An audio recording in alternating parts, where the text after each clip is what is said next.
చెప్పిన టైం అయిపోయింది. ఇంకా నా కొడుకు వచ్చాడో లేదో వాడింకా ఫోనే చేయలేదు. రేయ్ రేయ్, మనం ఇంకా సైలెంట్గా ఉంటే లాభం లేదు. ఇంకా సేపట్లో అయిన వాళ్ళు బంధువులు అందరూ వచ్చేస్తారు. అమ్మాయి ఎక్కడ అంటే ఏం సమాధానం చెప్పాలి? ఆ వాసుగాడింటికెళ్ళి అటో ఇటో తెచ్చేద్దాం పదండ్రా. ఆ వాసు నా కొడుకును వదులుతానా?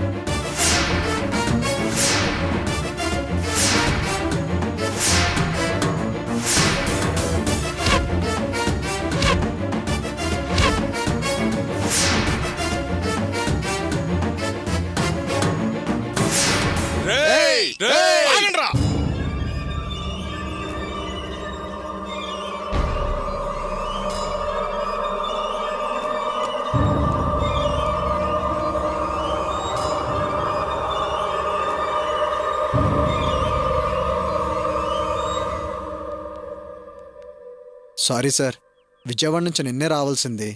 పార్టీ ఆగితే ఆగాల్సి వచ్చింది. రాగానే అన్నయ్య విషయం చెప్పాడు. చాలా ఫీల్ అయ్యింది సార్. మనసుకు చాలా బాధేసింది. రేవతి ఇలాంటి నిర్ణయం తీసుకుంటుందని నేను అస్సలు ఎక్స్పెక్ట్ చేయలేదు. సార్, రేవతి గురించి ఏమైనా ఇన్ఫర్మేషన్ తెలిసిందా సార్? మనందరినీ ఇలా నమ్మించి మోసం చేసింది ఏంటి సార్? మీ అంచనాలు తలకిందులు చేసింది సార్.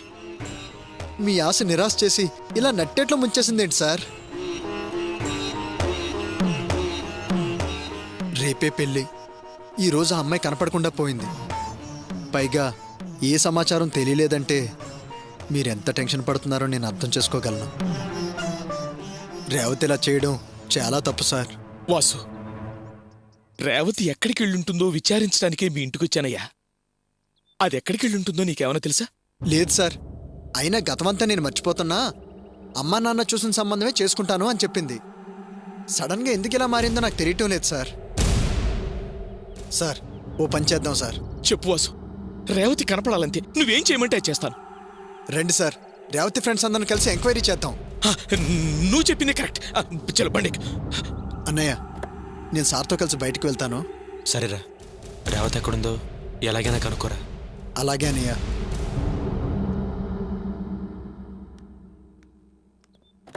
పద.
ఇందు, ఇందు.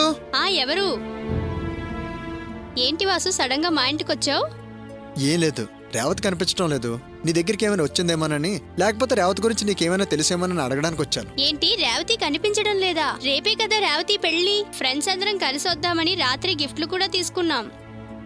రేవతికి సడన్ గా ఏమైందో తెలీదు. నేను వాసును మర్చిపోలేను, ఈ పెళ్లి చేసుకోను లేను, నేను ఆత్మహత్య చేసుకుంటానని వాయిస్ రికార్డ్ చేసి పెట్టి రాత్రికి రాత్రి వెళ్ళిపోయింది.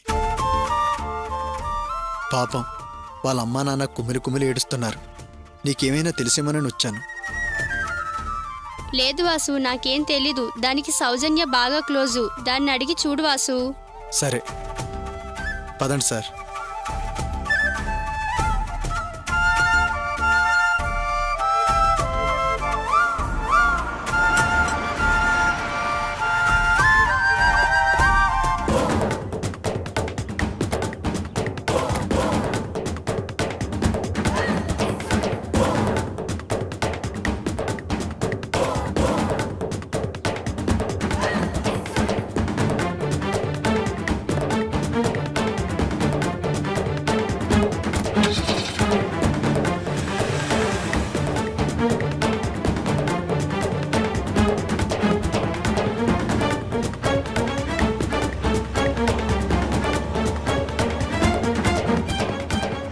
సార్ సార్ ఒకసారి ఆపండి సార్. ఏమైంది? దేనికి వాసు? అక్కడ రేవతి ఫ్రెండ్ కవిత వాళ్ళు వెళ్తున్నారు సార్. వాళ్ళకి ఏమైనా తెలుసో అడిగొస్తాను. అలాగే అలాగే.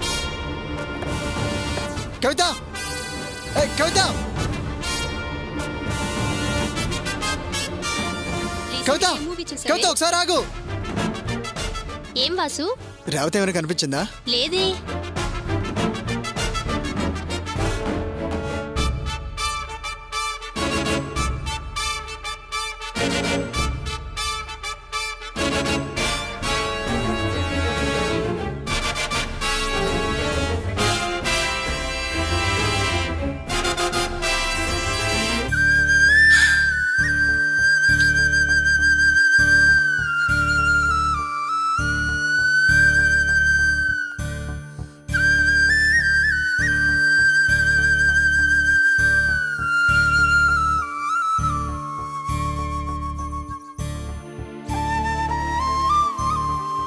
సరే మీరు వెళ్ళండి.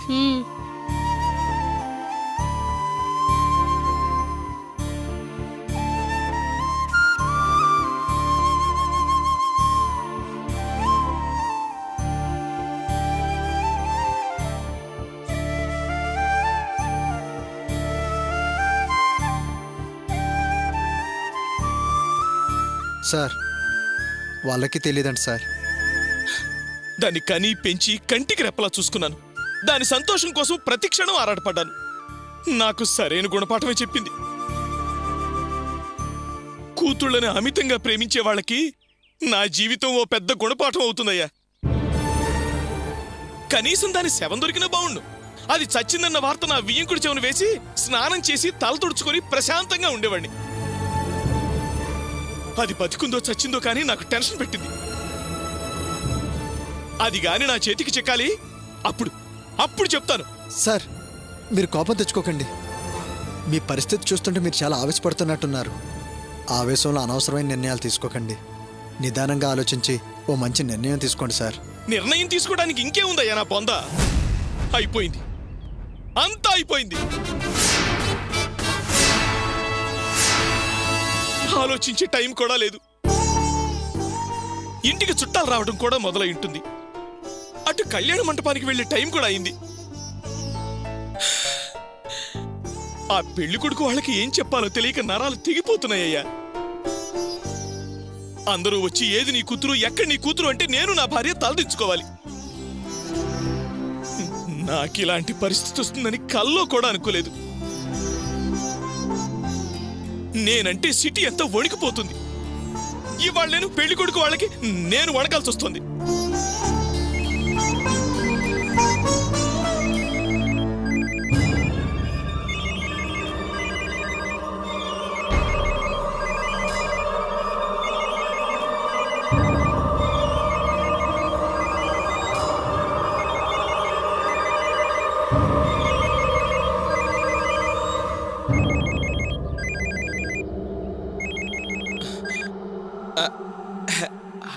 హలో బావగారు. నమస్కారం బావగారు. నమస్కారం బావగారు. అవును, ఊరు నుంచి మా కోడలు వచ్చేసిందా? నిన్ననే వచ్చేసింది. చాలా సంతోషం బావగారు. మరేం లేదు, మండపానికి వెళ్లే ముందర అబ్బాయి అమ్మాయి గుడికెళ్ళి స్వామివారి దర్శనం చేసుకోవాలి. అది మా సాంప్రదాయం. అలా చేస్తే వంశాభివృద్ధిని మా పెద్దల అభిప్రాయం. అందుకని కోడలు రెడీగా ఉంటే కారు పంపిస్తాను. ఇద్దరు గుడికెళ్ళి మండపానికి డైరెక్ట్గా వచ్చేస్తారు. ఏమంటారు బావగారు? బావగారు, నేను చెప్పేది మీరు తప్పుగా అనుకోవద్దు. పెళ్లికి ముందు పెళ్లి కొడుకుని పెళ్లి కూతుర్ని బయటికి ఎలా పంపిస్తాను చెప్పండి. ఏమిటి బావగారు ఈ కాలంలో కూడా ఆ పాత మాటలు? పాత మాటలు కాదండి, మా పెద్దల మాటలు మాకు చద్దెన్న మూటలు. కాదంటే వాళ్ళు బాధపడతారు కదా, అందుకని. అలాగా? పెద్దల మనసు బాధ పెట్టి ఏదీ చేయకూడదండి. సరే సరే, మా వాళ్ళకి సర్ది చెప్పుకుంటానులేండి. బావగారు, నేను ఇలా అన్నందుకు మీరేమీ బాధపడకండి. అబ్బే అదేం లేదు బావగారు, ఎవరి పద్ధతులు వాళ్ళవి. మేము గుడికెళ్ళి డైరెక్ట్గా మండపానికి వచ్చేస్తాం. మీరు త్వరగా వచ్చేయండి. అలాగే, ఉంటాం బావగారు. ఏం డాడీ, ఏమైంది? ఏం లేదురా, వాళ్ళకుండే సిద్ధాంతాలు మూఢనమ్మకాలు వాళ్ళకుంటాయి. ఏం లేదు, పదండి పదండి. సరే పద. చూస్తున్నా వాసు, నా కూతురు మూలంగా నా నోరు పడిపోయేటట్టుంది. వాళ్లతో మాట్లాడాలంటే నా ప్రాణం మీదకొస్తుంది. ఎందరినో ఓదార్చాను, ఎన్నో కుటుంబ సమస్యలు తీర్చాను. ఇవాళ నేనే కుటుంబ సమస్యలు ఇరుక్కున్నాను. ఇప్పుడు నా ఇల్లే కూలిపోయేటట్టుందయ్యా. సార్, పెద్దవాళ్ళు, అనుభవం ఉన్నవాళ్ళు, మీరు కన్నీళ్ళు పెట్టడం ఏంటి సార్? ఎవరైనా ఇంతేనయ్యా. ఆడపిల్ల మోసం చేస్తే ఆ తండ్రికి మిగిలేది కన్నీళ్ళే. సార్, మీకు ఈ పరిస్థితి రావడానికి కారణం నేనే సార్. రేవతి మనసులో ఆశలు పెంచకుండా ఉండుంటే ఈరోజు ఈ పరిస్థితి వచ్చుండేది కాదు. లేదు వాసు, ఇందులో నీ పాపం ఏమీ లేదు. నువ్వు మాత్రం ఏం చేస్తావు చెప్పు? దాని బుద్ధే సరిగా లేదు. నా మాటకి విలువిచ్చి నువ్వు మారిపోయావు, కానీ నా కూతురు మారినట్టే నటించి టైం చూసి మోసం చేసింది. అంతా నా కర్మయ్య, కర్మ. పద, మీ ఇంటి దగ్గర డ్రాప్ చేస్తాను. అవసరం లేదు సార్, నేను వెళ్ళిపోతాను. వాసు, పెళ్లి జరిగితే ఫోన్ చేస్తాను. నువ్వు మీ వాళ్ళందరినీ తీసుకునిరా. సరే సార్.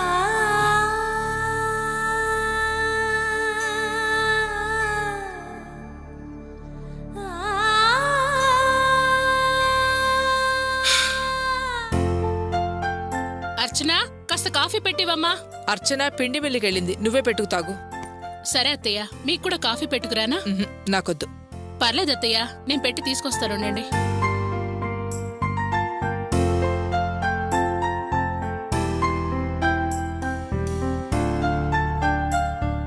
అత్తయ్య, కాఫీ. వద్దని చెప్పాను కదా. పర్లేదు అత్తయ్య, షుగర్ కాస్త తక్కువగానే వేసి తీసుకొచ్చాను, తాగండి. ఉమ్. అత్తయ్య, మిమ్మల్ని ఓ విషయం అడగొచ్చా? అడుగు, దాందే ఉంది. మన కావ్యకి వయసొచ్చి ఎన్నాళ్ళయింది? ఓ 8 సంవత్సరాలు అయింటుంది. 8 ఏళ్ళు అయింది కదా. కావ్య చేతి నిండా డబ్బులు కూడా బాగా సంపాదిస్తోంది కదా. అయితే ఏంటిప్పుడు? అదే, మన కావ్యకి పెళ్ళెప్పుడు చేద్దాం అనుకుంటున్నారా అని.